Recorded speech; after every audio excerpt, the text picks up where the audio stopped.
Carl Jung was not simply a psychologist, he was an interpreter of the invisible. Where others saw symptoms, he saw symbols. Where others saw dreams, he saw messages from the soul. And perhaps nowhere was this more true than in his terrifying interpretation of time. Because Jung didn't believe that time was what it appeared to be. He believed time, at least the kind we worship today, is an illusion. A necessary illusion, maybe, but an illusion nonetheless. And buried deep in one of his lesser-known but most potent writings, Jung described a vision that haunts even the most rational reader, the world clock, a vision of cosmic machinery, a symbolic image that ties the unconscious mind to the movements of the heavens. An ancient timekeeper not made of gears and springs, but of opposites, sun and moon, gold and silver, ascent and descent, eternity and death. This, Jung said, is how the soul sees time, not as seconds and minutes, but as myth. The vision came not from Jung himself, but from a patient, a woman with no prior knowledge of astronomy, mysticism, or mythology. And yet she described something astonishing. In her dream she saw a massive clock suspended in space, one golden wheel, one silver, turning in opposite directions. A black bird circles above, a white bird below. Jung listened to her, and when he wrote about it in Psychology and Religion, he didn't dismiss it. He didn't label it as hallucination. Instead, he said something chilling. This image is a mandala, a symbol of the self. It is a vision of totality, a psychic model of the cosmos. And then he said something even more disturbing. The image is not hers. It is older than her. What Jung meant was that the vision had arisen from the collective unconscious, the deep ocean of human memory that stretches across millennia. The clock wasn't just a personal fantasy. It was mythic inheritance, a spontaneous eruption of symbolic truth that bypassed the conscious mind and spoke in the language of archetypes. This world clock, Jung believed, was more accurate than the ticking hands on our wrists, because the psyche doesn't run on seconds. It runs on cycles, on rhythms, on death and rebirth. The moon waxes and wanes. The sun rises and falls. The seasons turn like gears in an invisible machine. And to the unconscious mind, time is not a straight line. It's a wheel. We live in an age obsessed with linear time, efficiency, progress, productivity. But Jung saw a deeper pattern. He saw that our obsession with the clock had severed us from the sacred. Because the modern clock measures movement, but it cannot measure meaning. And that's what the world clock represents. Meaningful time. Sacred time. Kairos, not Chronos. The kind of time in which revelations occur, in which the soul speaks, in which the self awakens. So when Jung analyzed his patient's vision, he saw something more than metaphor. He saw cosmology, psychology, and prophecy. He wrote, "This vision of a world clock that turns one wheel in the direction of the sun and one in the opposite direction, with golden and silver elements, is an astonishingly accurate symbol of the opposites which the self holds together. Gold and silver, sun and moon, masculine and feminine, upward and downward. These polarities are not just poetic, they are psychic necessities." Jung believed that the self is made of opposites, and that health comes not from eliminating one side, but from holding both. And time, as symbolized in this dream, is the stage upon which these opposites meet. The clock is not just counting hours, it is turning the soul. This is why Jung said the dream felt ancient, because it was. It mirrored the ancient Hermetic axiom, as above, so below. It mirrored the alchemical teachings that saw gold and silver as spiritual principles, not just metals. It mirrored the astrological worldview in which human fate moves with the heavens. In other words, the world clock wasn't a fantasy. It was a map. And this is what makes Jung's interpretation so terrifying. Because it means that what we call time, the relentless ticking forward, the pressure to progress, the death march of deadlines, is a distortion, a partial truth, a surface pattern laid over a deeper mythic reality. We aren't meant to move only forward. We're meant to cycle, to descend into the underworld, to rise again with new insight, to fall in winter and bloom in spring, to forget and remember. But linear time does not allow this. It demands progress. It pathologizes rest. It criminalizes silence. It treats decay as failure. And so, Jung said, the soul revolts. It sends visions, dreams, archetypes. It floods the mind with symbols like the world clock, reminders that the real time is not found on a wristwatch, but in the rhythms of the unconscious. And this is why so many suffer in the modern world, not because they are broken, but because they are out of time, not in the sense of running out of it, but in the sense of being misaligned with its deeper rhythm. Nature does not rush, the soul does not rush, but society does. And the more we try to cram the infinite spirals of the psyche into the narrow tunnel of a linear schedule, the more disoriented we become. Jung once wrote, "The greatest and most important problems of life are all fundamentally unsolvable. They can never be solved but only outgrown. But to outgrow something, you need time. Not clock time, soul time. And that is what the world clock reveals. Not a timeline, but a myth line. A sacred rhythm hidden beneath the chaos of minutes and months. A rhythm we have forgotten how to hear. And yet, Jung knew the danger in remembering. Because to step out of ordinary time is to become estranged from the collective. To follow the world clock is to walk a path that no one else sees. And that isolation, the loneliness of inner awakening, is the cost of individuation." In Psychology and Religion, Jung recounted how symbols of sacred time often arise in people who are on the brink of psychological transformation, not because they're mad, but because their inner world is trying to realign with something ancient, something eternal. And when this happens, the ego trembles, because the ego thrives on control. It loves sequence, cause and effect, past, present, future. But the soul doesn't move in sequence. It moves in symbols. And when the unconscious begins to surface, through dreams, synchronicities, crises, the ego panics. It calls it depression, anxiety, disorientation. But to Jung, these were not illnesses, they were invitations. The patient who dreamed of the world clock was not sick. She was seeing through, peering beyond the veil of chronological reality into the mythic structure underneath. And that vision was terrifying, not because it was false, but because it was more real than anything the waking world could offer. Jung recognized this pattern not just in patients, but in himself. He wrote of how the unconscious does not operate on linear time. In dreams, the dead speak. The future bleeds into the past.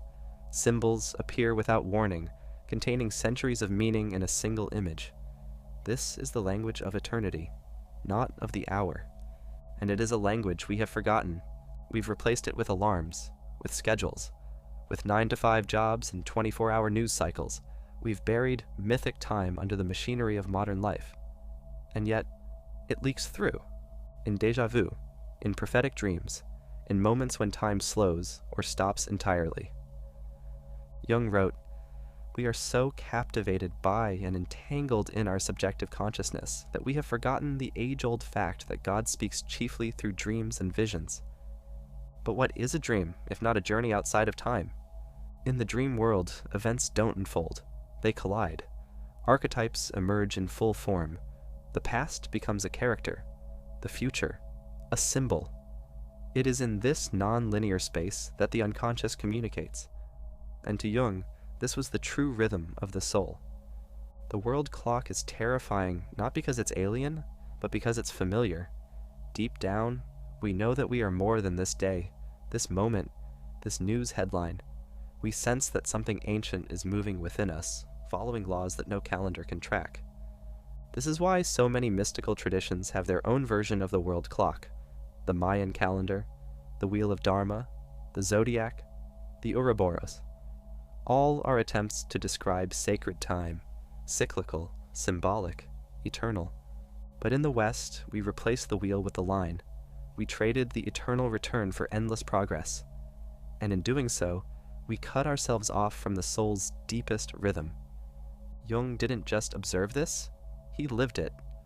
During his own confrontation with the unconscious, a period of intense inner visions between 1913 and 1917, Jung experienced time collapse entirely. He had dreams of floods, deserts, and ancient gods. He received sermons from the dead. He dialogued with Philemon, a figure who felt as real to him as any living person. And through it all, he kept writing. Not because he understood, but because he was trying to listen. One of the most striking revelations he received during that period was that the psyche has its own clock. It unfolds on its own schedule. You cannot rush an archetype. You cannot skip a season of the soul. The only thing you can do is wait and trust. This waiting is what modern life has no time for. We want instant transformation, instant healing, instant enlightenment. But Jung warned that the unconscious does not respect speed. It respects sincerity, humility, the willingness to sit in the dark until something deeper begins to stir. That's why the image of the world clock is so powerful, because it reminds us that the soul is turning, even when the ego feels stuck, that beneath the chaos of daily life, something ancient is unfolding. And if we listen, if we're quiet enough, we might hear the ticking of a clock that doesn't measure time, but meaning. Not hours, but symbols. Not dates, but destiny. And this is where Jung's theory becomes most terrifying. Because if time is an illusion, then much of what we call reality is illusion too. Our careers, our social status, our plans, they are built on a scaffolding of linear time. But if that scaffolding is only partial, then what lies underneath? For Jung, it was the self, the true center of the psyche, the totality of who we are, not just the ego, but the shadow, the inner child, the divine core, the voice of the dreamer. And the self, he said, has its own timing. It awakens when it is ready, and when it does, it often shatters everything the ego has built. Because awakening doesn't fit neatly into a schedule. It arrives like a storm. And in that storm, you may lose your bearings. Friends may fall away. Jobs may feel meaningless. Old passions might dry up like rivers that no longer reach the sea. But Jung would say, this is not death. It is transformation. You are being reoriented to a deeper axis, one that turns not with the world, but with the self.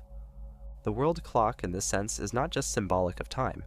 It is symbolic of timing, divine timing, a hidden pattern governing the emergence of inner truth. Jung once said, "What did you do as a child that made the hours pass like minutes? Therein lies the key to your earthly pursuits." What he meant was, the soul remembers. Long after the ego forgets, the psyche follows a different law, one that cannot be hurried or manipulated. This is why true individuation often feels like regression. You return to forgotten dreams. You remember symbols that once haunted your childhood sleep. You begin to notice the rhythm of nature, not as metaphor, but as mirror. The waning moon speaks to your own decay. The turning leaves reflect your psychic shedding. Jung believed that nature's cycles are not just outside us, but within us. The soul blooms and withers. The self disappears into winter, only to rise again in spring. But to know this, to feel it, you must break free of mechanical time. You must let the soul set its own clock. And this, for many, is the beginning of madness. Not clinical madness, but existential disorientation. Because once you realize that time is not real, not in the way you were taught, then everything else begins to unravel.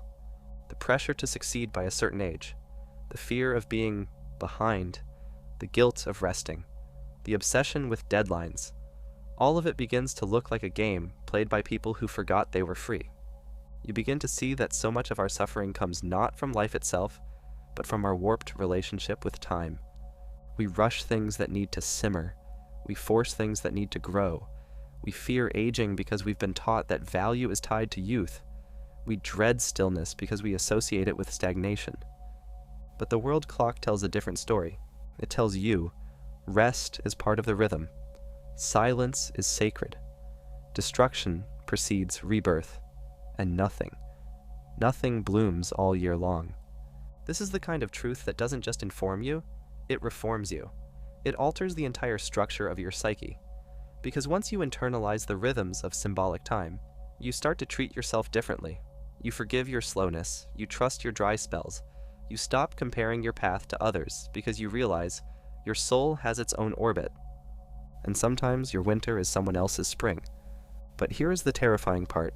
If you follow the world clock, you will become unrecognizable. To your peers, to your family, to society at large, You will seem to move too slow or too fast. You will drop out of the normal metrics of success. You may quit your job without a plan. You may leave relationships that seem perfect on paper.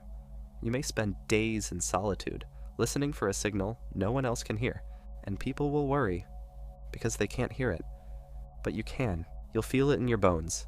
You'll know when it's time to act and when it's time to wait, not because a clock tells you, but because something older and wiser moves within you. This is why Jung warned that the path of individuation is not for everyone. It requires courage. It requires a willingness to appear lost in a world obsessed with direction. It asks you to step outside of time and trust that the soul knows where it's going, even when you don't. Jung's patient who dreamed of the world clock was not broken. She was gifted, not in the way society rewards, but in the way that the soul recognizes. She saw the deeper pattern, and Jung knew. Visions like hers are the whispers of a collective psyche on the brink of remembering. Because we have forgotten. We have forgotten that time is not just a tool, it is a trance. We live in the illusion of forward motion, never questioning whether the track we're on is the right one. We measure our lives in milestones, graduation, promotion, retirement, never stopping to ask whether these markers are true or merely inherited. But if you're lucky, or unlucky enough, to have a moment when time cracks open, you will see it.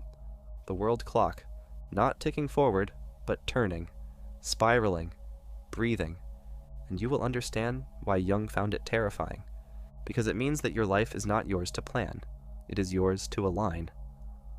And the alignment may take years. It may ask you to unlearn everything, to stop, to wait, to descend into uncertainty, to be still long enough that something ancient might find you. And when it does, when that ancient something finally finds you, it won't speak in words. It won't arrive with a business plan or a calendar invite. It will arrive in the form of a symbol, a dream, a strange coincidence, a sudden knowing that feels like remembering. This is what Jung called a Kairos moment, a sacred time distinct from chronological time. In Greek, Chronos is the ticking of the clock, but Kairos is divine timing, the opportune moment, the crack in the ordinary when the eternal breaks through. And it is in these cracks, Jung believed, that the self speaks, not according to your agenda, but according to the world clock. You see, the unconscious is not bound by your goals. It doesn't care if it's Monday or if your 5-year plan is behind schedule. It speaks in the language of nature, cycles, seasons, symbols. It answers only one question: are you aligned? Are you living from the center? Or are you orbiting around the expectations of others? That's why Jung warned, if you do not make the unconscious conscious, it will direct your life, and you will call it fate. And this is where most people remain, caught in a dream they did not choose, mistaking it for reality. But the awakened soul begins to see the gears behind the veil, and what it sees is not a straight line of progress, but a wheel, an ancient mechanism, turning, inwardly, eternally, the world clock. Jung wrote in Psychology and Religion that one of his patients had a dream of a vast, ornate clock suspended in space, in which all the times of the world are synchronized. It had layers of wheels upon wheels, some moving quickly, others turning so slowly that it took centuries to complete a rotation. This vision haunted him because it felt more real than reality. He interpreted it not as psychosis, but as a glimpse into the architecture of the psyche and the cosmos, as above, so below. The unconscious, he believed, is not just personal, it is cosmic, and the deeper you go, the more universal your symbols become. So when your soul slows down, when your dreams turn mythic, when you feel disoriented by a rhythm no one else can hear, pay attention. You may not be lost. You may simply be listening to a deeper time. You may have tuned into the world clock. And this, Jung knew, was both terrifying and liberating. Because once you live by that rhythm, there's no going back. You can't rush your healing anymore. You can't force relationships. You can't pretend your job makes sense. You can't ignore the symbolic meaning behind your symptoms. Everything becomes saturated with significance. Every illness, every failure, every loss becomes a message. Not in a literal sense, but in a symbolic one. The psyche is not interested in punishment. It is interested in wholeness, and if your outer life has to collapse to get your attention, it will. Because the soul will not be timed by your watch. It moves by the moon, by myth, by metaphor. And so Jung left us this secret, quietly embedded in his work, not as dogma, but as direction. If time begins to feel unreal, don't panic. If your dreams grow strange, if synchronicities cluster, if the days blur into each other like a fog, it might not be burnout. It might be initiation. You are being summoned to remember that time is a mask, and behind it, something eternal is trying to reach you. So listen, be still, and trust the turn of the wheel, because you're not behind, you're being aligned.